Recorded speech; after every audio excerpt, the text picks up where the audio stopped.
Kayfabe Cards, your ultimate destinations for all things tabletop in Riverton, Utah. Uniting enthusiasts under one roof, we proudly showcase Flesh and Blood, Pokemon, Magic, Weiss, and One Piece, a gateway into an exhilarating universe of gaming.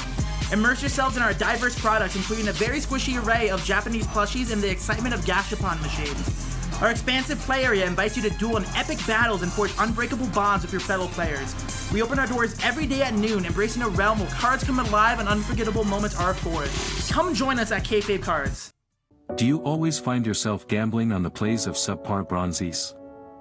Stop wasting your time in a game where your teammates constantly drag you down. Join us at Rivalry.com, where your victories and losses only reflect your decisions. Realm Rumble 2023 is a first-of-its-kind, independently organized, 3-day-long celebration of all the biggest names in trading card games. If you love Flesh and Blood, then this is the weekend for you. There's going to be a $10,000 open tournament, a $5,000 team sealed tournament, and overall, $45,000 of prizes given out over the course of the whole weekend. If you like callings, if you like Pro Tours, then this is the event for you. It's going down December 1st through 3rd in Columbus, Ohio. Head down to the Realm Games' website, realmgames.myshopify.com, to get your early bird registrations in, and we'll see you at the Rumble. Welcome to the Instant Speed Podcast. This is a special edition, as I am surrounded by some of Flesh and Blood's greatest and most decorated. We've got, on episode 104, the Pro Tour New Jersey champion, coming all the way back from 0-2, as well as the Calling Antwerp champion. I may be missing some. Pablo Pintor, am I missing any? Madrid. Not the important one. That's a Blitz tournament. I love it. Blitz is not a real... What's funny is that the dude that you beat in that tournament, where you just said it doesn't matter, it's not important, the dude who finished second is like, what the hell? Like, whatever, but it's okay. So Pablo Pintor, with so many of these accolades to his name. Next up, the next Pro Tour champion, Pro Tour Lille on Briar, as well as the first ever UK champion going undefeated in that entire run, is Matthew Foulkes. What's up, Matt? Good evening. Also, actually, Pablo beat me in that Blitz tournament he didn't care about.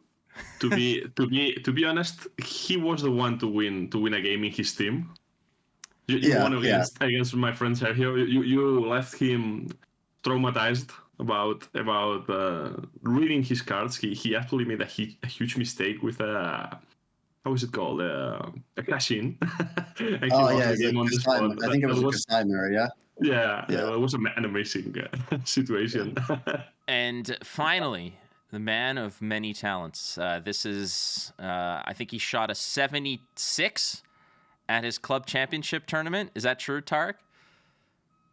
Oh, it's 78. 78. It's still amazing. He's the first ever U.S. national champion and the second ever Canadian national champion, holding both belts for one solid week of North American dominance. This is Tariq Patel. What's up, Tariq? Good morning. I think my internet's acting a little wonky. Can you guys still hear me clearly? Yeah, we got you. We thought that you were just basking in that that high praise that I dropped on you. Still, it's nice to have you guys here. Thank you so much for doing this. Of course, Worlds is about a week and a half or so away. Everybody's prepping. Everybody's getting rocking and rolling on this one, and I want to make sure that everybody out there is better situated for this massive tournament. And I guess the first thing I want to ask you guys, and we'll start with you, Pablo, is how does this World Championship feel in relation to, let's say, the last one? And I'm not talking about venue or anything, but just the sheer evolution of competitive Flesh and Blood, from where we went from San Jose, where the world came together, to now going to Barcelona. Does this one feel a little bit different than San Jose? Yeah, in many aspects. One of them is that I mostly interact with the European community, as you could guess, and it being held on Europe makes so much other people from different places in Europe will be able to travel. So I have been discussing decks, ideas, things with people from all over the world, but especially from Europe, and I do think we will have a great attendance.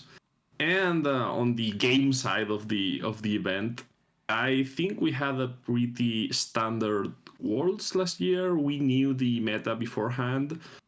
We knew how decks were going to play. We knew which ones were the big bad ones, and we had actually drafted a lot of uprising at that point. So it was kind of a solved meta, you know. And heading into Barcelona Worlds, we have Bright Lights. I don't think any of us will have enough experience drafting Bright Lights, and I have been drafting it like a madman, and I'm still a total, newbie playing it. And on the classic constructed part of the tournament, we also have like this huge, we don't know what is going to happen. We don't know which deck is going to ring supreme after Lexi goes to Living Legend.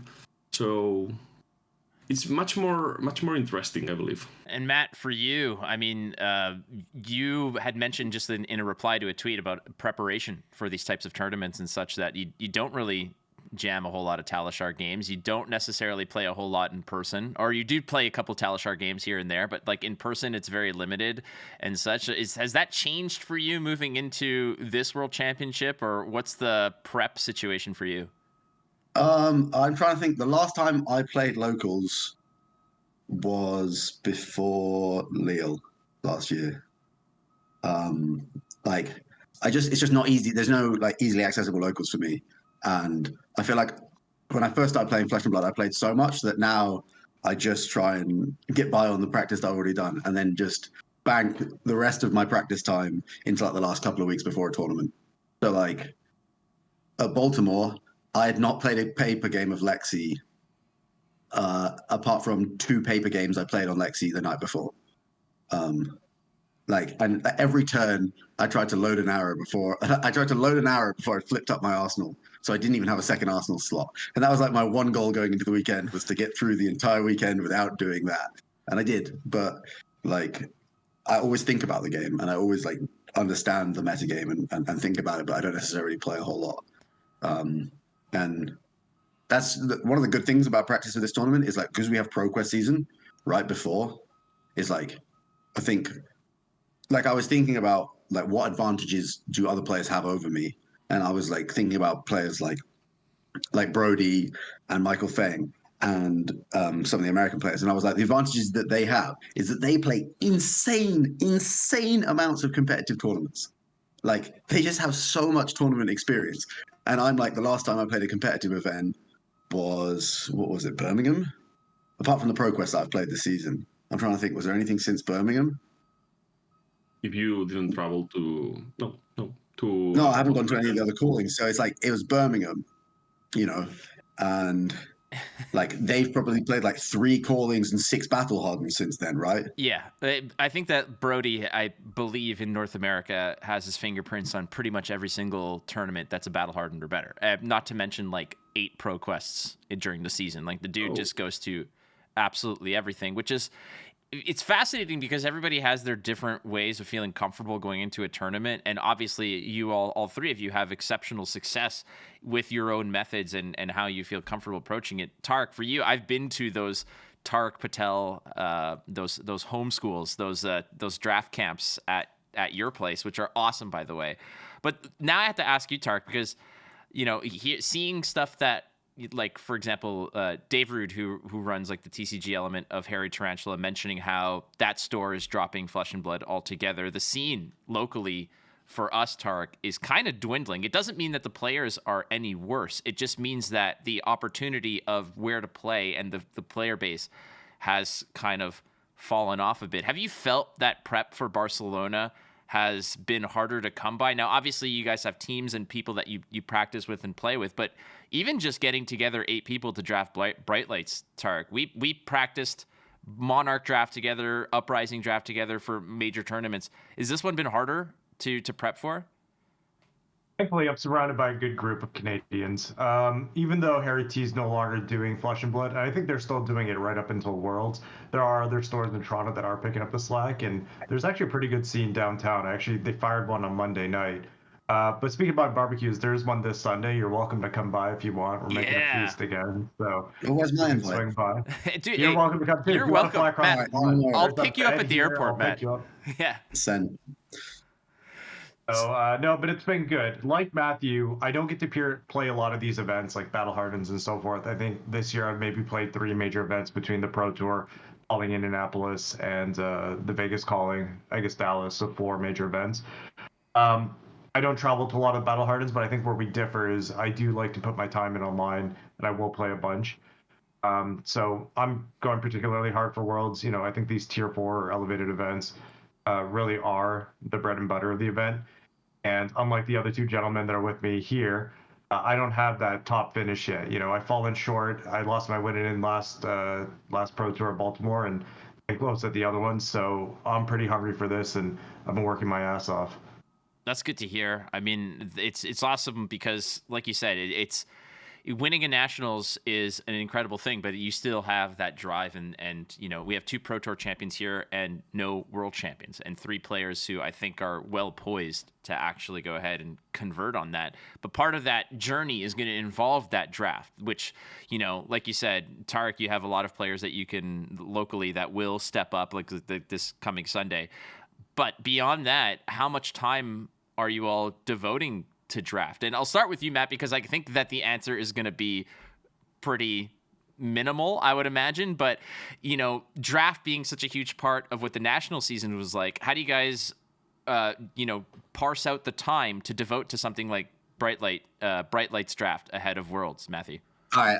I take some umbrage to the tone of your question, but I think that you can still garner a massive edge in Flesh and Blood draft, even with little preparation. Like, if you look at the British contingent that drafted Uprising, we murdered Uprising draft across like both Worlds and the Pro Tour, because we all fundamentally understood how to draft the format without overcomplicating it, which was you just force fight, and other people weren't willing to do that as aggressively as we were.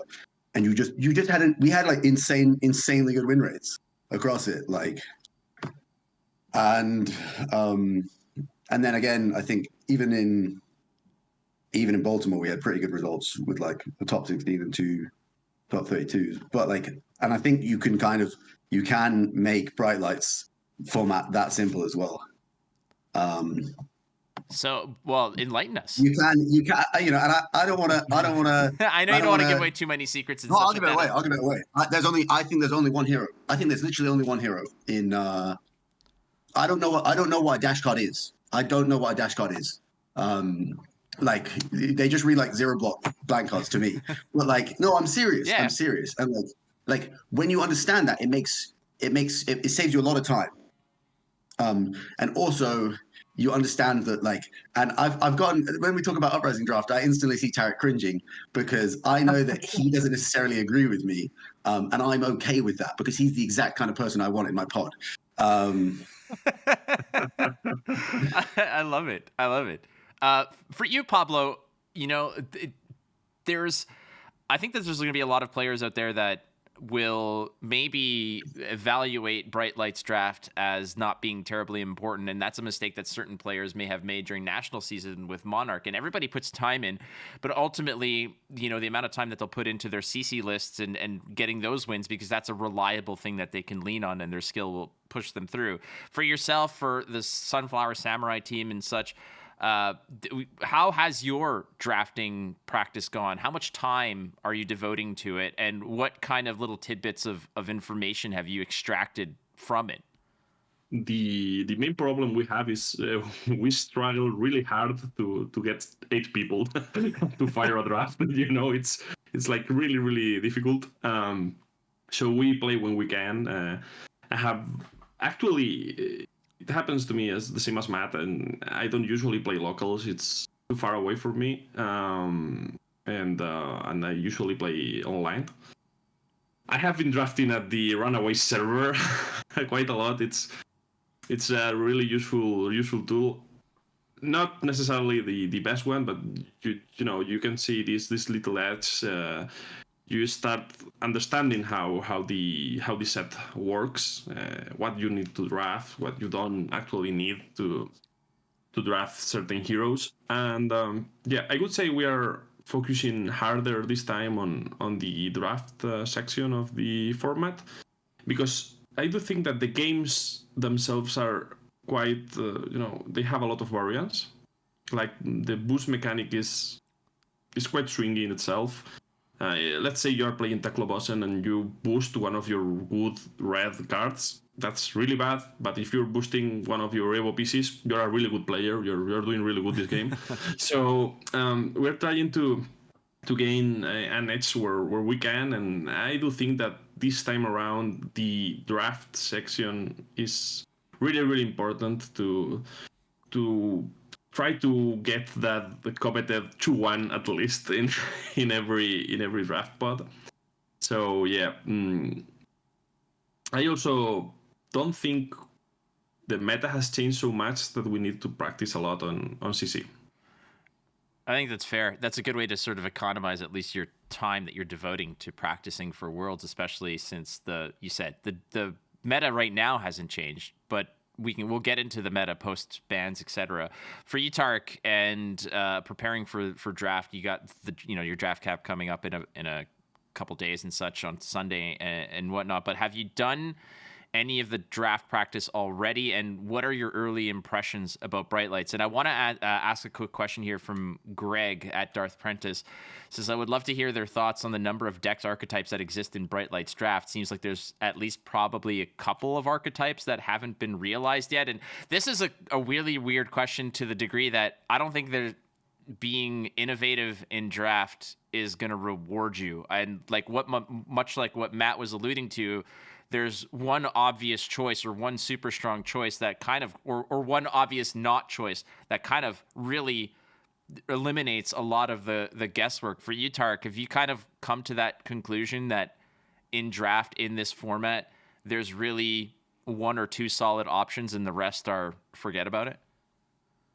On every limited side across every game, there's always going to be a defined tier list. And I mean, I don't disagree with what Foulkes just said. Even in Uprising, there was a very clear tier list. I think he misinterpreted my point where if I have a Matthew Foulkes sitting to my right and I know they're forcing 5, then it may be a self-correcting thing of draft that maybe I should be Icelander or Dromai if it's open.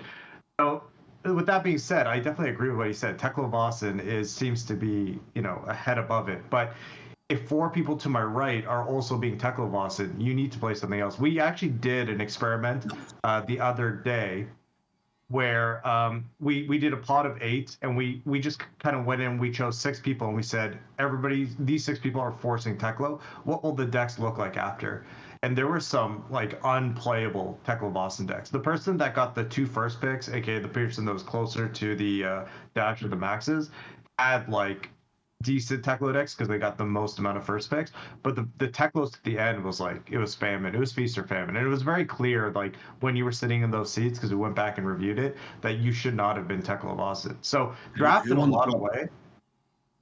We only played 2 rounds, but it was the dash. But at the end of it, draft is self-correcting to a large degree. So while I agree there's defined tier heroes, and obviously everybody would like to be 1, 2, 3 hero, sometimes it might not be possible if everybody goes in with the same mindset. That's good information. And one of the things that you guys don't have to prepare for in this world, is Blitz. Blitz has been eliminated from the format for Worlds. And I know to some people's dismay, others don't really care. And to some are very happy that they don't have to either compete with a Blitz deck or watch Blitz. I personally, when the original format was released, I thought it was a good thing. I didn't mind it, but I see the logic. Whereas James White mentioning that it's one less thing for players to have to worry about. Now, how much of that do I kind of think is a flowery way to say that it wasn't well received? I mean, that's also an option here.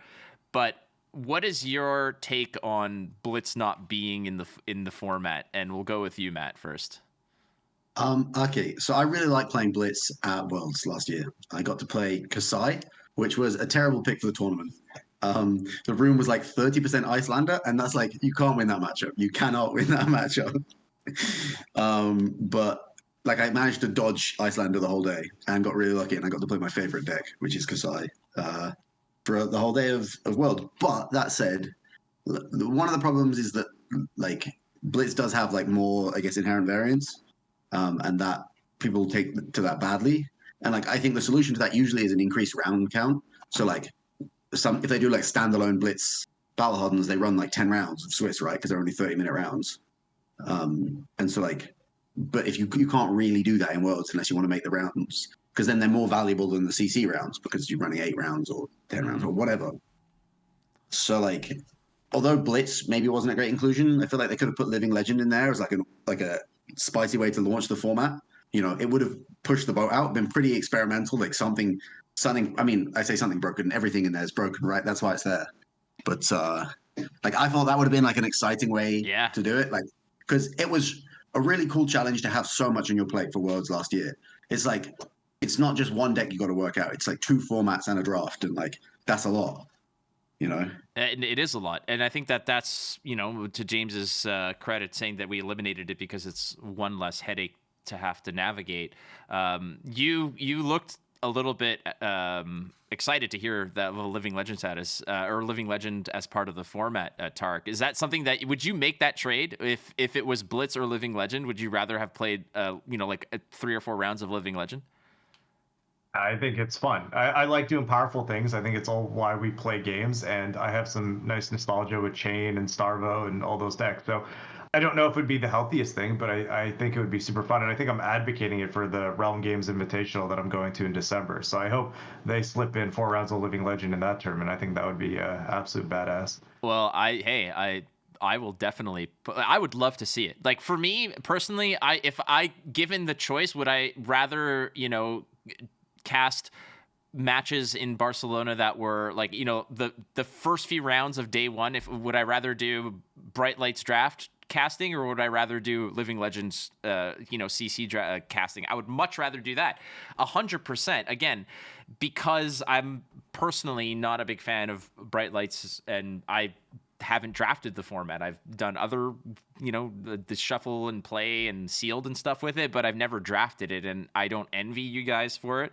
It seems like a difficult thing for you, Pablo, in terms of playing Blitz in a major tournament like this. You've won a Blitz calling, which which you said was not that important, but it's clearly not as important now. But knowing that you are a player who is very adept at winning Blitz, is this something that you may have said, like, damn it, like that those could have been free wins for me? I will say it now. I said that it wasn't important because I was playing Kano in that tournament, and I believe that is the luckiest tournament I have ever played. Like, everything just worked for me. Like, I beat 4 Reinhards in a row because my deck was pitch stacked since the beginning of the game, like everything was flowing perfectly. My wildfires were amazing, and yeah, so Blitz is a really fun format. I actually like playing Blitz. It's not my main, way to approach Flesh and Blood, but I always have a good time with it. The problem for me was that it required too much time trying to prepare for constructed Blitz and draft. Even if we have played the Uprising draft a bunch at that point. So I'm happy that we have a little bit less to work on, because it feels like people who don't have like an absurdous amount of time, as probably we 3 do, because we are, avid players. People who don't have enough time to practice or to think about the game, or people to discuss with, having too many formats is like a kind of gatekeeping them. It's like really difficult to feel that you are actually competing in the tournament. I would be really happy to play Living Legends, though. I don't know if the format needs some kind of ban list or balance or whatever, because there are some cards that really scare me there. Oh, we're gonna find out.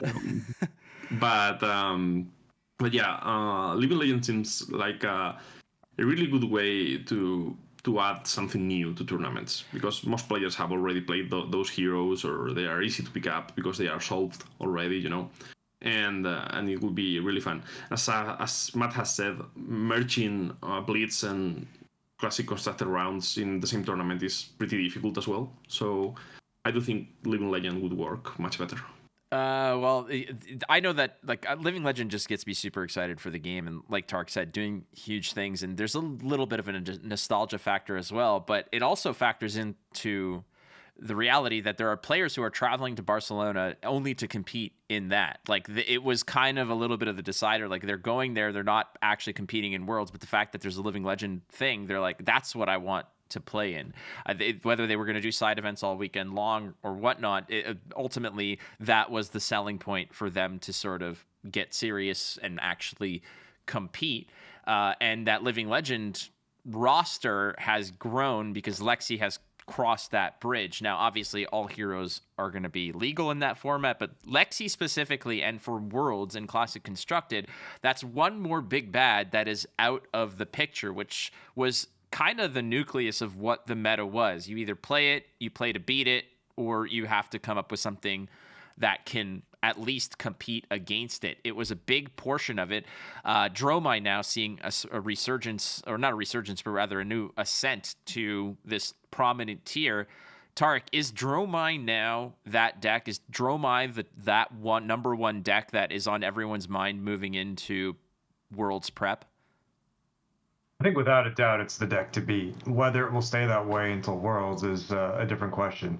I think Dromai, unlike Lexi, is a little bit easier to target. Because of Lexi's raw output in terms of damage, you really couldn't go over it with just another aggro deck. Control decks basically ask the binary question, could I fatigue it or not? And with Oldham leaving the format, that answer was no. So it created this dichotomy where you were either playing Lexi or Dromai, or trying to hit the metagame in a weird way that you catch everything else. With Dromai as kind of the top dog now, I think it does have susceptibilities to Ninja, specifically Fi. So if enough people, jump on that train, then what level do you want to end up on? Are you trying to beat the most popular deck? Are you trying to beat the deck that beats the most popular deck? And it creates an interesting metagame for now, but we'll see what happens going into Worlds. So with Dromai, again, being on everyone's radar, I know that you, Matt, you really like playing aggression lists and such. Are you looking to, you don't need to tell us what deck you're playing, but is Dromai... Well, I played Dromai this weekend. And my overall record on the weekend was 10-4. I lost the semifinals of 2 Pro Quests, and my 10 wins were against every other class than Ninja, and my 4 losses were all to Ninja. So Tariq's definitely not wrong that, Dromai is a wonderful, wonderful, powerful deck until you face a Ninja, and then it kind of feels a little bit hopeless. So that's good, though. That's definitely a good thing, because if you registered Lexi, it never felt like you were hopeless. You were just like, I might have a favorable matchup into every deck in the format, apart from like Azuri, which is, not that bad of a matchup. For you, not that many. Yeah. So I wanna look at other options, but I've also got a lot of practice on Dromai. I've almost reg Dromai in Baltimore. I almost reg Dromai for Nationals last year. So although I've never regged at a big tournament, I've come pretty close to doing it a couple of times. And right now it's I'm just happy to say it's my front running deck. I think it's and I might just be willing to hopefully dodge fires for the entire weekend and accept what comes if I do. Now you can lose 2 games during the CC there, portion. Just play with that. just accept it happens sometimes. There's when Lexi was at her dominant best, there were a few decks that can kind of just be that silver bullet, as for example, like you're mentioning, Matthew, where you played Dromai and all your losses came to Ninja. There's an obvious remedy to this number one deck that's out there that might lean towards people gaming that meta, wherein Lexi was a hero that can kind of kick it with everybody at her best. There was no hopeless matchups. There may have been some that you weren't favored into, but the decks that you felt unfavored into were probably losing to 90% of the field that were everybody else that was out there. For you, Pablo, do you prefer these competitive metas where there is one, seemingly, I wouldn't call it bulletproof list, but a list that can really throw down with anybody? Or do you like it when there is kind of this rock, paper, scissors type of matchup where there is a silver bullet for all the decks that are out there. I do think that there are a lot of options heading into the Clashing Constructed. Like Dromai is an extremely powerful deck, but she has some rough matchups, and we have seen her doing really well into metas that were prepared for Lexi. So I am also expecting other decks that are not Ninja to bring all their tech against Dromai, and I honestly don't know how it will wind up being, but I do think that we will have some surprises on Worlds. Like, well, hit us there are with them. so many decks. No. I want to know. I will say this. I'm a terrible deck builder. I have always said that. I usually just steal what my teammates are doing and add a few tweaks to that. I do think that Azalea is an extremely powerful deck, and a lot of people haven't really played her with Dromai. That matchup is not as one-sided as it looks at first sight. And I am surprised with how well Dash is doing in several tournaments, even with Lexi in the meta. Dash, at least in its hybrid version, has a really rough matchup into Dromai. But you know, I expect some crazy, you know, deck to pop out in these decks. I don't know if they will run like 100 poppers and remembrance and whatever. And you know, there's always this kind of extreme deck building decisions in this kind of tournaments, and I do hope that we see something new. We have seen like something surprising, I believe, in almost every major tournament at this point, like Kano during the first Pro Tour. So yeah, Well, so Kano. I didn't remember that you had a story with that bit. Yeah. What's that story? Oh, Kano at Pro Tour 1? Yeah, hit us. Oh, no, I don't. Fine. I was on a team with the people that decided to bring Kano to Pro Tour 1, but they decided also not to tell me about it, so. Oh, okay. Well, the thing about Kano in Pro Tour 1 was like there was like 8 of them, but like 6 of them made day 2. Like the conversion rate of it was pretty good and such. But like before we get into talking about teams, because I think that's going to be a major aspect of not just Worlds, but competitive Flesh and Blood moving forward. Let's talk sleepers. And if you've got any secret sauce, obviously you can approach this however you want. You could throw people off the scent. You can psyops it to all hell here. But Tariq, you're probably one of the best at just throwing breadcrumbs that lead to nowhere. So this is a great opportunity for you to just give the lemmings the cliff for them to jump off of, or maybe a nice North Star for them to guide them home. So what are some of the sleepers that you are suspecting, Tariq? And Flake with the knife here. Oh, I see it. I know it. I've been there. Is this a knick-knack, bric-a-brac 2.0 situation? Hit us with it. Yeah. The breadcrumbs that led people to playing Pablo's winning list almost, right? you know, back then, minimalism, I kid you not, was a controversial addition to chains. Insane. People used to think you were anything, and if you actually read that knick-knack article, I say y'all are crazy, play belittle, and people are just like, this is psyops. Like, I'm not putting. And then the yellow one was even. People would be like, okay, maybe the red, but not the yellow. Yeah, I broke down the math. I'm like, this is good math. And they were like, we had a list with the blues in as well. Like, but you couldn't play the blues. We had the blue-ins but you run out of minimalism. Up until the week before, and we said, no, it's maybe too much. We need more 3 blocks, and that's and you run out of minimalism as well. We didn't run the blue Belitos as well. And then you have to start playing yellow minimalism, and it starts to get a little bit more suspect, you know. Well, so I'm going to take this opportunity to apologize to everybody for recommending belittle chain for that Pro Tour. How dare you? How dare you give them an edge like that? But that's the thing, right? It's because people will see it. It's, for example, remember like the Promise of Plenty, which is a card that served you very well at Lille, which again, it's one of those cards. How many times, Matt, when you played that card, somebody turned it around to read it? Yeah, I thought I was going to be the only person to ever win a Flesh and Blood tournament with that until the guy that won UK Nationals this year. I was just watching the finals on my phone, and I'm like, wait, wait, this guy's just played a Promise of Plenty. And sure enough, he also had included that card in his list. And I was like, that's mad. But I recognize that one. That's kind of the like the edges that you have to dig for. But all right, so sleeper picks. It doesn't have to be cards. It could be heroes. It could be anything. Well, sleeper picks. It's Teclobosan. You can play only Teclobosan during the whole Worlds, and it's an amazing deck. I recommend it to anyone going to Barcelona. Yeah, just bring him. It's extremely powerful. You use the scrap mechanic. Really good. Yeah. I'm locked in for at least 6 rounds. It's fucking comatose. That's a comatose pick right there. Okay. So... I'm maybe not as guarded in my pick. I think that like right now I've been playing a bunch of Dromai, but like the other one that's like been like ruminating in the back of my head is like Icelander, because you probably do have a toughish matchup in Dromai itself. Like that is, but it's not disastrous.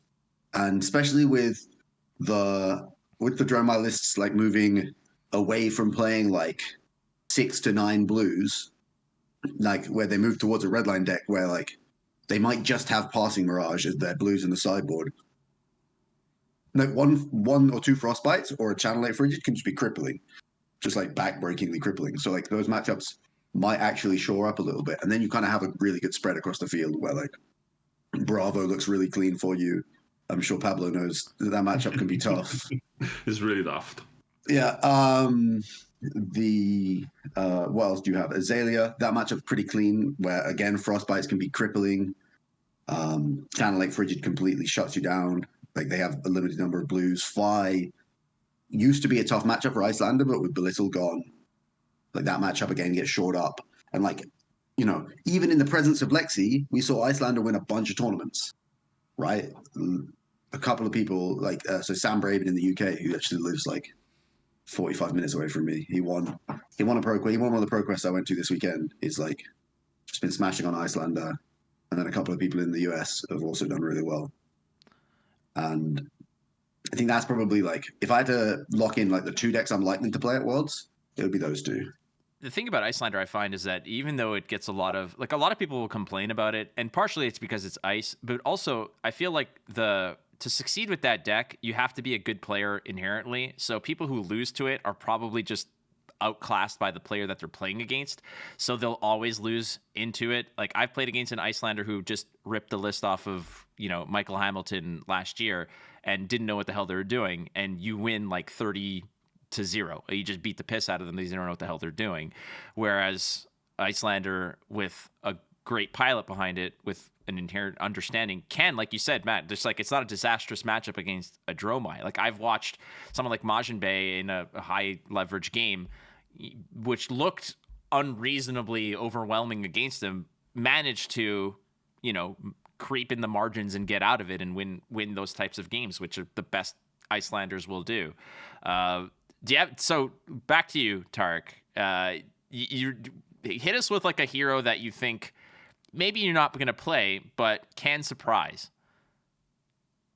I won't say Teclobosan. I mean, unless Pablo knows something we don't, I won't say Teclobosan. With that being said, I actually just wrapped up my article a couple days ago on this exact topic, and the way it kind of goes is illusionists are no longer for delusionists, so it will become the popular meta. And then from there, Phi, like we talked about, and Ninja, Katsu. And then from there, a bunch of decks open up. You got Dash, you got Icelander, like Matt said. You got Azalea, which I think is a sleeper pick. I think a lot of people are anticipating Bullseye Bracers to get unbanned with the Living Legend of Lexi. I guess we find out when in a couple days, Monday. Is that confirmed? I thought it might have been banned until, or was it just banned? Well, I think they suspended it until... Suspended. Yeah, it's suspended. Lexi Living Legends. So the implication is that it becomes unsuspended once Lexi goes. So it does get a bit of a buff. So what did I say? Dromai, Phi, Katsu are obviously like the top 3. Then Icelander, Dash, Azalea, and then maybe even Uzuri if they can figure out how to beat Dromai. There are options, but that's kind of like less on the docket. So, come on. Please mention Bravo. I think Bravo's a trap, and I said that in my article. I don't know what the no. I mean, if we're being real here, I'm not sure what Bravo beats in this metagame anymore, right? Like, I don't think it has a great dash matchup, and I expect there to be a decent amount of dash. I don't even think it beats Illusionist anymore. I think with the dust of the Chromite or Chrome Cavern, the Chromite dust, I think a lot of the Dromai players, especially the experienced ones, it used to be like close to 50-50, and now I just think it's 100-0.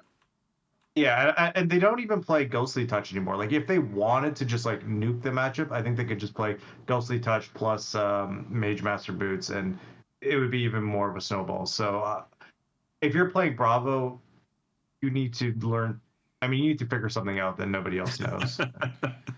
I don't know what that is. That's the tough part, especially again, you're speaking to me when talking about Bravo. It's like I love the hero so much, but I just feel like innovating that hero and playing it differently. It just comes down to, with Lexi out of rotation, you might become the aggressor in more matchups that you'll be playing, and you could be a little bit more aggressive into certain heroes. But I feel like you're still just playing it the same, which is you got a lot of heavy blocks. You're relying on hammer, and it's a game of attrition over time. But I think that a lot of decks now are kind of well equipped to just blow past that. It's not a matter of, okay, I only have like these 9 major threats, and once they're gone, then I come back. With every set releasing, it seems like there's more cards that you have to worry about, and there's more attacks and such. But are we all just on the fact, like Bravo shows up to tournaments in droves, and the conversion rate is trash. And the Bravos that typically make it to the top 8s usually don't get past that quarterfinal matchup. Now, again, I don't know. I haven't seen every single top 64 of every single tournament, which I know to my detriment. Some might say it makes me a horrible person. But from what I do see, like every tournament I go to is Bravo is usually in the top 4 heroes represented. And the conversion rate is, if one makes it through, it's like, woohoo, let's go. Do you guys share the same sentiment, Matt and Pablo? We'll start with you, Matthew. Like, is Bravo, like Tariq says, a trap in this tournament? I think that Bravo is a terrible hero that only terrible players would bring to a tournament, and I'll throw it to you, Pablo. I do think he has a horrible Dash matchup, and I do expect a lot of Dash players. So yeah, maybe it's not the right call for this tournament. If you want a real sleeper pick here, and maybe there he is. He's back. He didn't want to hear your scathing review of his assessment. Yeah, purely accidental. So if you want a real sleeper pick here, I would never play it in a tournament. But Reiner has a really good matchup into some of the things that are in tier 1, I believe. You do have to be kind of a gambling person, and I know that Matt has a really good statement about playing brutes in tier 1 tournaments.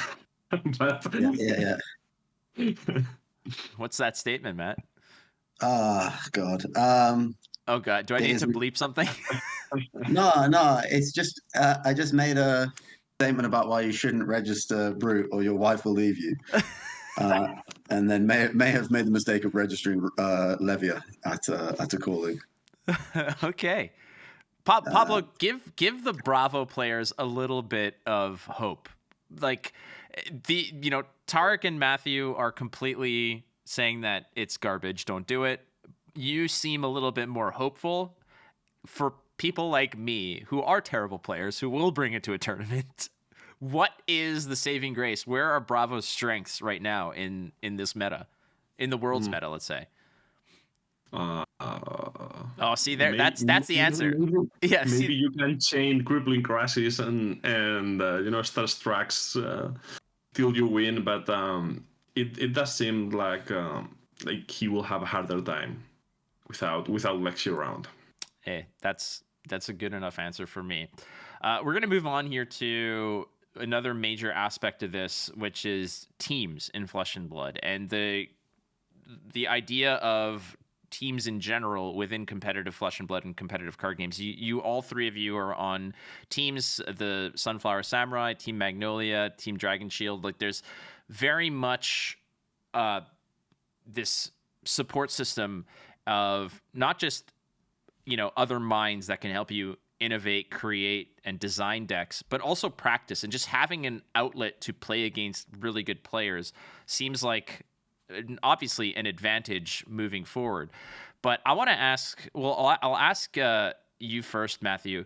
Having a team to play with, is that just the bare minimum now? Is that the baseline to being a world-class, tournament-winning player? And, I know that you did a lot of play on your own for a while, and you did get integrated into teams, and you do have a team mentality and such.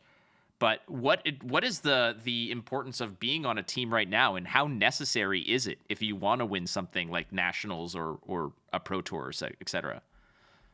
I think that it's not necessarily about being part of an official organized team where we all show up and put our jerseys on and, we're all a super tight knit group. Like it's more about access to information. That's the difference. That's what the gap is, right?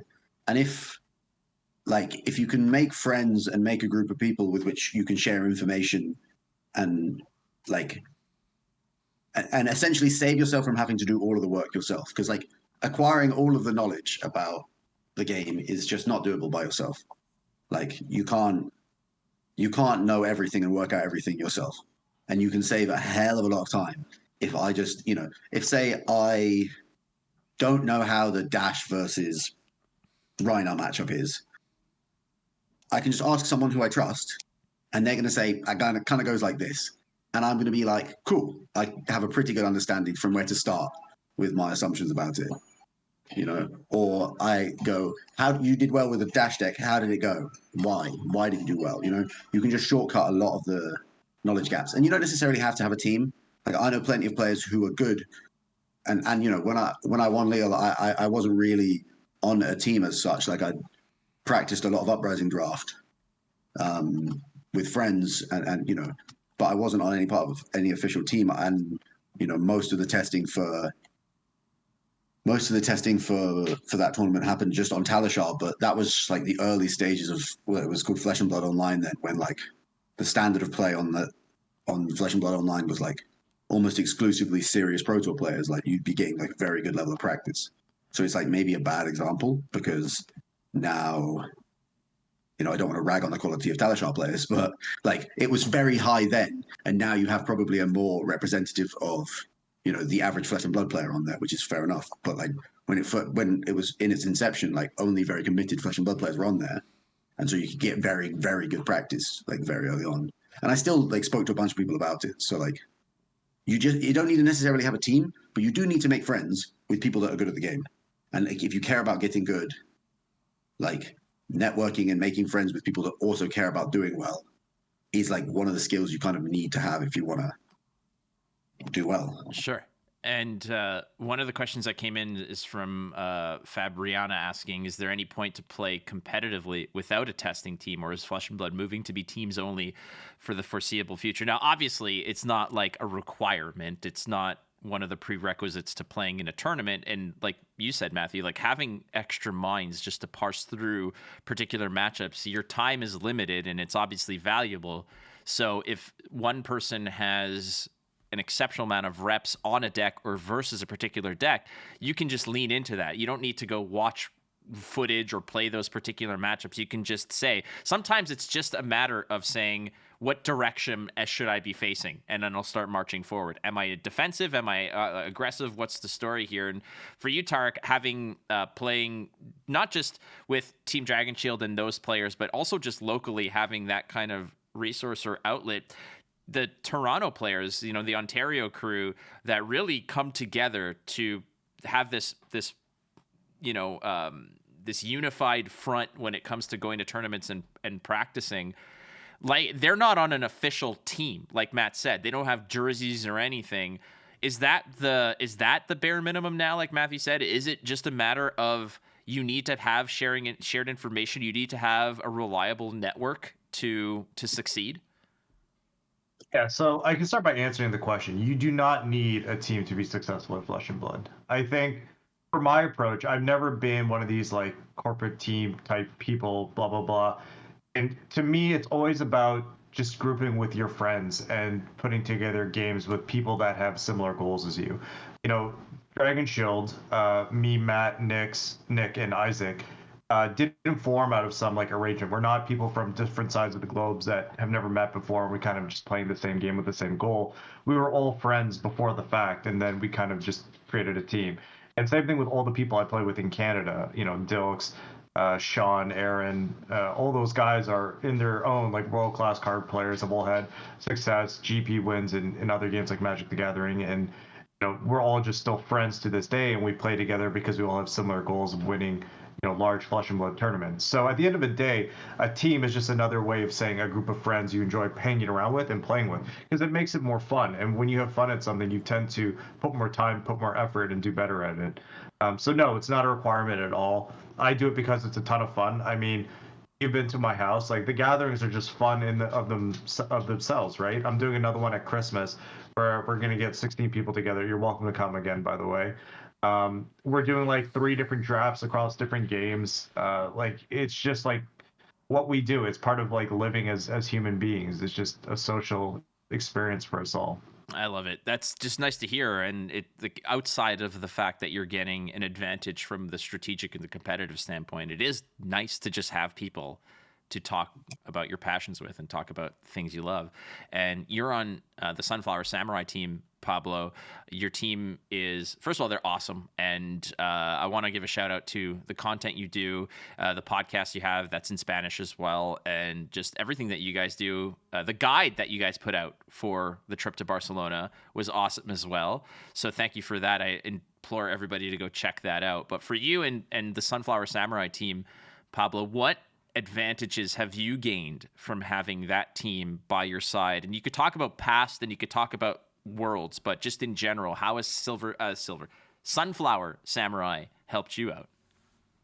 So Tariq did a really good explanation here, and I completely agree with what he said. So at the end of the day, having friends will help you in any situation of your life. You know, you need to move your things from your home to another new one. Hey, your friends will be there to help you carry things. So this is kind of the same. You know, yeah, teams are really good because they are your friends and they will help you most of the time. You know, my team also didn't exist back at the Pro Tour New Jersey. We were friends already, you know, but we weren't like organized as a team. And even if we are like 8 to 10 people playing, there are only like 3 to 4 people that are just playing competitively, you know, that are really willing to put that time into the game. And yeah, it's always helpful to have someone to bounce ideas off, to steal decks. But at the end of the day, I don't think you need, you know, to be in a team to do all of this.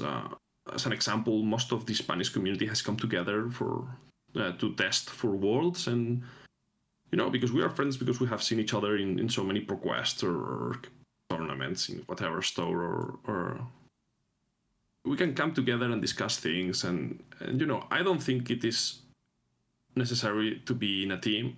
I do think it's necessary to try to make friends, to meet new people, you know, and it is really easy because Flesh and Blood is a very global game. You know, it has a really nice online community as well. You can discuss things with. I constantly talk with the Polish guys, for example. You know, I met them in I don't know what tournament, and I have been really, really good friends with the guys back at Poland. So I do think that you can meet people anywhere. Or there are a lot of, you know, ways to access content for Flesh and Blood as well that you can also use. Let's get podcasts like this one or whatever, Discords. You know, there's a ton of ways to approach meeting new people. And I do think that sharing your work, I don't know, your workload, right, with other people is crucial to actually being extremely well prepared for a tournament. I don't think you need a team to do that. That's fair. That's fair. So I want to thank you guys again for doing the show. We've got one more segment. It is our Patreon Tier 3 exclusive, super spicy, amazing content. You guys can All right. Is this the part where we take our shirts off? Oh, if you want to, No. I know some people who would absolutely pay for this privilege because some of the questions Also, were that's my tier 3 Patreon. That's yeah, some were super thirsty. For example, and I'll say it and I'll ask it here. This is not, you know what? Screw it. It is going to be Patreon tier 3 exclusive just for you, Carolina. Ultimately, though, if you want to support the channel, you go to patreon.com/instantspeed for as little as $2 a month. You can help me keep the lights on. So thank you so much for everybody. And what are we going to do in this tier 3 exclusive? Well, we're going to dive into perhaps what decks that they're playing, what decks that they're fearing, maybe throw a little shade around the room. Why not? And ask some other fantastic questions that we know are going to get there. So, gentlemen, thank you so much again for doing the show. It really means a lot to me. Your insight, everything is incredible. So I appreciate it. I know everybody else also appreciates it. So we're going to go around and say a little bit of our goodbyes, do our plugs here. But at the same time, I want to give you guys a platform here to kind of cut like a wrestling style promo about who you're calling out at Worlds, how to pump yourself up. So plug your pluggables and then hit us with that, you know, throw some shade, start talking trash. We'll start with you, Matthew. All right, my pluggables. I'm actually going to start streaming the rest of my practice for Worlds. I only got Wi-Fi today, actually, so it's lucky that we're doing this because before today I just been on a hotspot for the last week and a half in my house, which you can kind of just see boxes and bags and everything behind me if you've been paying attention. And I just got Wi-Fi in my house, so I'm going to stream like pretty much the next week of my testing for Worlds before I go. When do I go to Worlds? God, no. Like I go to the Worlds the Monday before. Mm-hmm. So yeah, so I think I got like another week and a couple of weeks of streaming, and I'm going to try and stream as much of that as I can. So twitch.tv/Matthew Foulkes for that. And who am I calling out? James White. James White. I'm calling out James White for a celebrity boxing match. You know, I'm not sure if he's ready to throw down, but anytime you want, James, we'll glove up and we can throw down. I love it. It'll end the opening match, like the warm up match, will be Hayden Dale versus a kangaroo. It's going to be incredible. No, actually, no. I take it back. I'm down to fight Hayden Dale. There we go. That'll sell tickets. For snaking me at Pro Tour 1. There we go. There's a real call. Oh, now there's some history there. Actually, I'm just going to go for it. I'm going to go for it because he acts like he didn't. That's the part that annoys me. I'll be specific. We were on a team, right? We were on a team. And like I put in and Michael Hamilton, but he's a chill guy, so I won't get him too involved. But we put in tons of work. I stayed up till 4 a.m. testing, and we gave those guys who were working on like other stuff pretty much like one of the best chain decks in the room. It was pretty close. It was almost exactly 2 cards off my chain deck. Yeah, it's basically exactly the same as his deck, and we've mostly done the work on that list. And you know, they basically got to have that for free, right? And they went off and without telling us, spent their time, after taking our time for free, spent their time practicing this Kano deck, which they actively hid from us and lied to us about to try and gain an advantage. And then when I asked them about it, Brendan Patrick has at least had the decency to acknowledge it and be like, that was a shitty thing to do. Whereas Hayden Dale pretends like I'm the asshole for it. And it's just like, what the hell, you know? Like, at least own it if you're gonna be a dick, you know? Like, so that's my call out. So I'm down for a boxing match with Hayden Dale. And so that would, if I had a tier 4 Patreon, that would be hidden behind there. That's some hot sauce right there. And this is from Pro Tour 1? Yeah. Man, that's the skeletons are leaping out of the closet on Halloween, baby. Like, that's what's happening here. All right. Well, that's juicy, man. That's juicy. And I'm sure that a lot of people are going to want to check out the testing there on twitch.tv/Matthew Foulkes, was it? Yeah, exactly. Beauty. Well, Matt, thank you so much, man. And again, I don't need to tell you good luck moving forward for the tournament. I will see you there, and I'm excited to see you there, brother. So thank you so much. Tariq Patel shot a 78 at his Posh Country Club, where it's what's incredible is instead of a golf cart, you get a llama that brings your golf bag with you, and there's like 4 dudes that bring a canopy, so you're always in the shade, just holding it as you go. I've witnessed it. It was incredible. Tariq, pluggables, throw shade.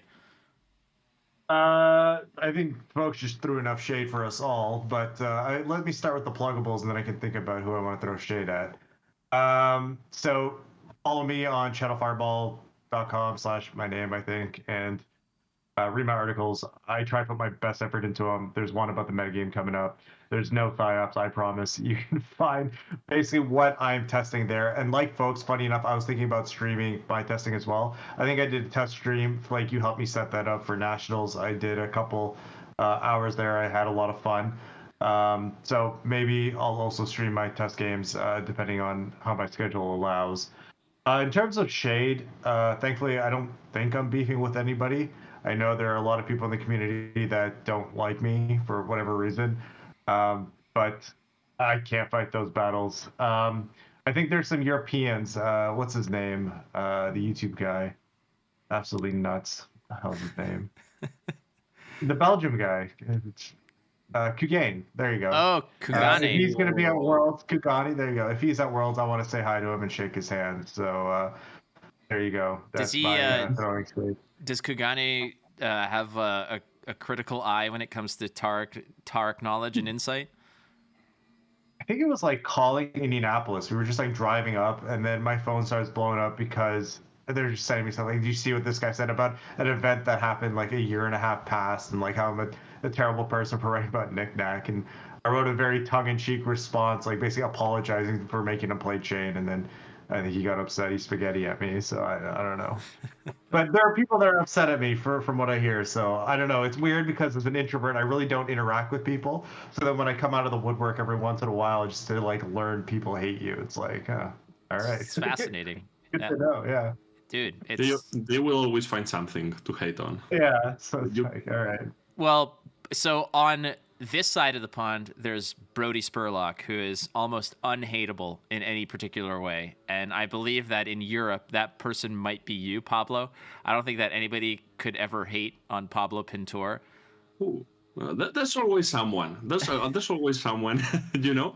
You cannot go through life without bumping with someone sometimes. And yeah, as a pluggable, I didn't really know that word before this, by the way. Oh, there you go. So a plug is basically when you're asked to plug something, it's you just give them ways that you promote your stuff. So I would say that one of my teammates has been working his ass off on Twitter, giving tips every day. So if you can check that out, he really did work a lot. He also wrote recently an article for LSS on things to do, things to visit, where to eat on Barcelona.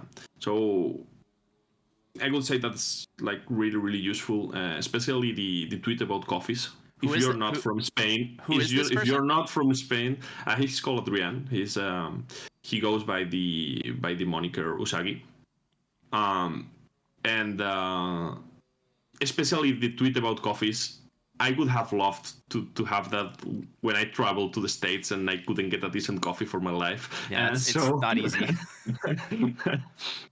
So yeah, and as Throwing said, I do have someone. Yes. I'm calling out Matt Rogers here. I would love to play against him because I'm always playing with him on first round of every event, and my father is convinced that I will always lose against him in the first round. My father has just recently discovered that he can look at pairings and rounds on the PC. So he's obsessed with the idea that Matt Rogers will win against me on the first round in the Worlds, and I have to prove him wrong, you know? That's awesome. Also, just beware. I don't know if you saw the Matt Rogers rap video. I believe he recently got signed by Death Row Records, so he is connected. So if you want to throw shade, just watch. Don't, hey, they may find the killer, but they just got Tupac's killer like 30 years later. So just... I'm just saying that it's not like a sure thing. Just be careful because he's connected now. All right.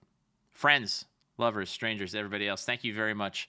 boys, for doing the show this week. I hope you guys have a safe trip, obviously, to Worlds. Everybody listening, I want to say thank you to our sponsors at Kayfabe Cards. Go to kayfabecards.com. Be who you want to be at Kayfabe Cards. We have a new sponsor this week. It is Rivalry. Rivalry is Ontario's premier esports sportsbook betting company that offers fully regulated wagering on esports, traditional sports, and casino, founded in downtown Toronto in 2016. You can bet on things like CSGO, League of Legends, Dota, Valorant, etc. Information in the video. And obviously to the Realm Games, if you want to go check out the Realm Rumble, I believe you're going to that, right, Tariq?